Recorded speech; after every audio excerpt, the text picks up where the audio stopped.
it do? Welcome to the Genius Club. I am your boy Lean Gene, man. We gonna get right into it. You feel me? I've been gone for a minute. You know what I'm saying? Just getting my shit together. You hear me? But yeah, man, we got some shit to talk about with goddamn Dame Dash and N.O.R.E from goddamn Drink Champs. You know, they had their little back and forth going on. So, you know, it's interesting to see these guys, OGs in the game, right? These some OGs in the game. When I was coming up, I was bumping that shit. N.O.R.E, N.O.R.E, stand for niggas on the run eating.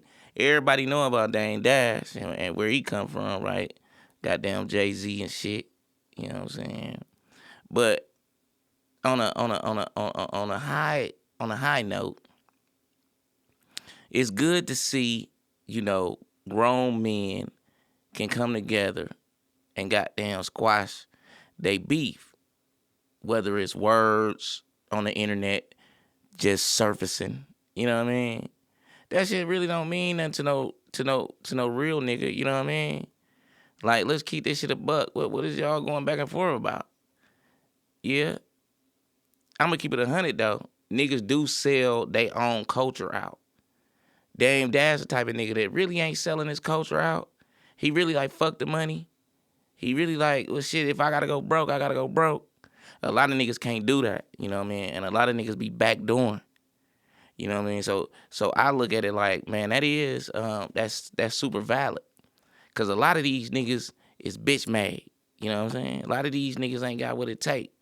A lot of these niggas is house niggas, so to speak. You know what I mean? I'm talking metaphorically.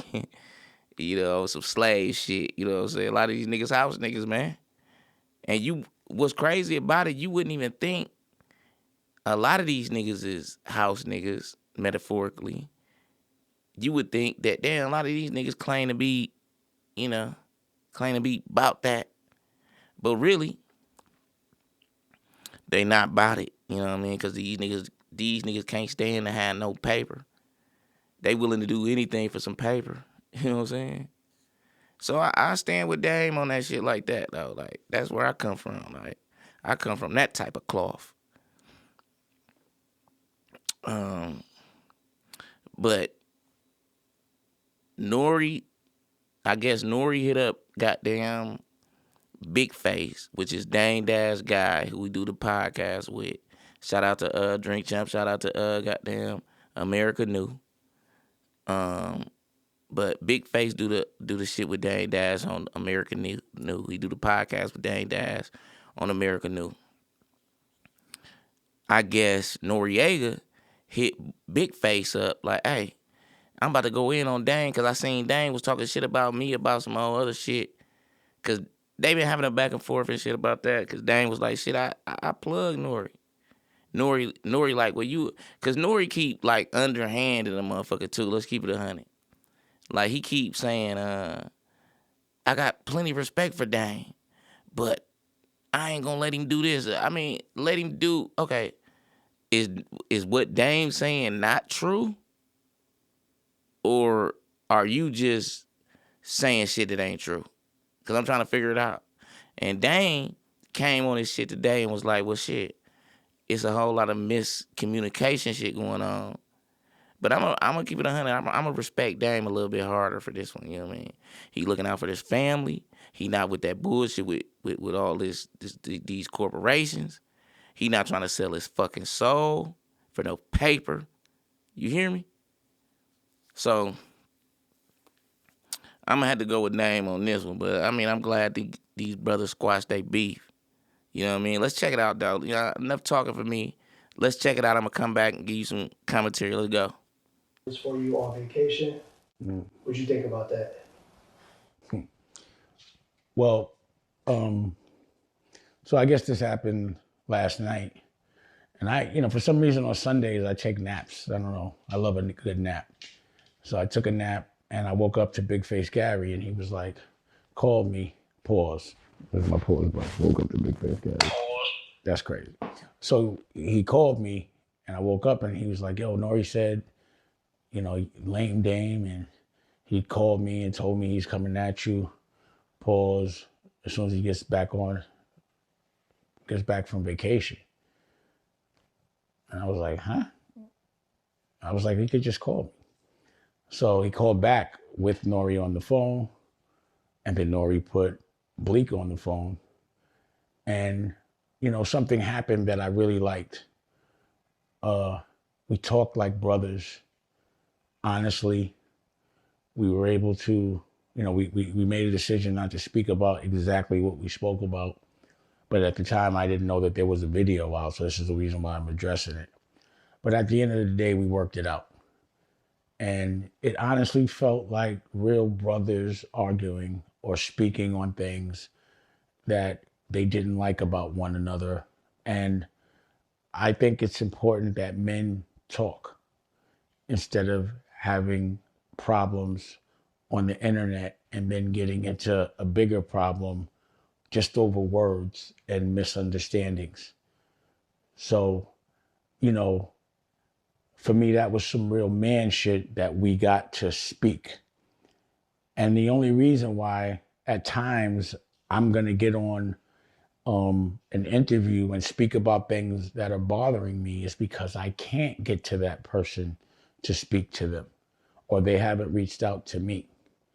So now that we've spoke about it and we have an understanding or more clarity maybe about a misunderstanding, it's all good. So big shout out to N.O.R.E. I hope you enjoy your vacation. I'm really happy that you're able to do those things now. I did it a long time ago. I have no desire to do that. I like being a family man and, being with my whole family. I'm waiting for all my children to come to my house today. I'm waiting right now. And I'm really excited about where my life is right now. What happens is once you do something once or twice, it becomes whack. You don't want to do it anymore. So a lot of the things that potentially I was doing when I was 20, I don't really get so excited about it at 53. But I do love when people get to experience that. And also, with Bleek, because I guess I was after we were speaking and, I was clear about whatever he was saying or how I thought I was. Because what happens is you only see the clips of what people send you. And you don't look at the other full interview and you don't know context. And for me, when somebody sends me something, I listen to a couple of words. And if I don't like it, I don't even look at it no more. I don't look at the full interview. I only see what was said about me. And then I usually hear more, like there'll be more, I just stop. So maybe sometimes because I have PTSD, if I hear certain words, I'm going to be triggered. But, again, if I misunderstood, then my bad. I'm man enough to be like, I was like, yo, if you really didn't have any ill intent, I apologize. But I just wasn't taking it like that. Pause. But either way, again, gave my word. We're not going to talk about what we spoke about. All I'm saying is it was resolved like brothers, like men. And, I think that's how everything should be handled. So the reasons why sometimes I'm asking questions and I'm speaking is because I can't get a conversation with the person that's actually doing the things I don't like. I just be wanting to know why. You know what I'm saying? That's all. So what I wanted to do today, because, I not so much went on to talk about, it's all the same stuff. But the name of this show is Bosses Take Losses. And because people are constantly talking about my losses or what they perceive as my losses, I just think people should learn from them. But they should know exactly what they are. What exactly were the losses? Why am I in a certain kind of pause position in this moment 30 years later? So I wanted to start with all of my verticals from when I was younger, in my 20s. And one of the reasons why I wanted to do this is because after I explain these things, then there's no excuse for someone to say they didn't know. They don't have to ask me questions about it other than if they don't understand what I said. So let's start with the music vertical. I started Rockefeller with Jay-Z and Biggs, and I can't say Rockefeller without giving them their props for being a part of it. So it's not like I'm speaking on them. And this thing of saying that, like I made up the word chatty patty. A chatty patty is someone that talks about someone else's business, not someone that talks about their own. So y'all could remix the word all you want, but if you're saying that me talking about my business is chatty patty, then you don't know the definition of it. Dame explained that pretty fucking good to me. You know what I mean? N.O.R.E, let's keep it a buck. Dame was the nigga back then, and he seemed to be not the nigga that care about, all of the glitz and glamour. He had it already. That shit trash. You know what I'm saying? Okay, cool. Yeah, nigga want to travel. Nigga want to be world traveled. But at the same time, everybody think a motherfucker hating on them. You know what I'm saying? Like when they just telling the truth. You know what I mean? And it might not be your truth, but it's their truth. And as long as it's a motherfucking truth, cause your truth might keep some details out. They truth might keep some details out. But it's looking like, to me, Dame is just keeping it a buck. You know what I mean? It's just keeping it a buck. You know what I'm saying? That's all I see in this shit right here. You know what I'm saying? Because on one hand, and Memphis Bleek was brought up into this shit out of nowhere, because I guess Dane had said some shit about Memphis Bleek, about how Jay used to write his raps, Jay-Z used to write his raps, and all of that type of shit. But, if it's the truth, it's the truth. A lot of niggas don't want you to speak on it. You know what I'm saying? A lot of family members don't want you to speak on the truth. You know what I'm saying? So sometimes you could be blindsided by, somebody else having to speak on you or speaking about a situation, and now that got you looking faulty. Everybody say Dame broke, but nigga, go get it like Dame gonna get it, and see if you ain't gonna be broke. Cause if you fucking with corporations and you ain't handling your own business, and you can't see what the fuck is going on with the goddamn what they call that, the deep state.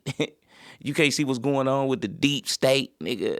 That's your motherfucking issue, for real.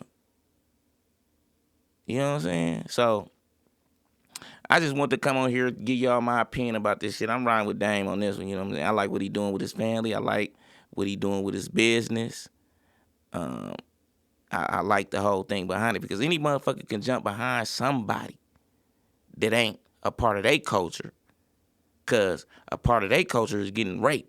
And when your culture getting raped, nigga, you letting a motherfucker come in and rape everybody in your culture. So, nigga, you are the motherfucking enemy at the end of the day. We know what the fuck this shit is, nigga. Straight up. So, and I don't gotta say too much neither.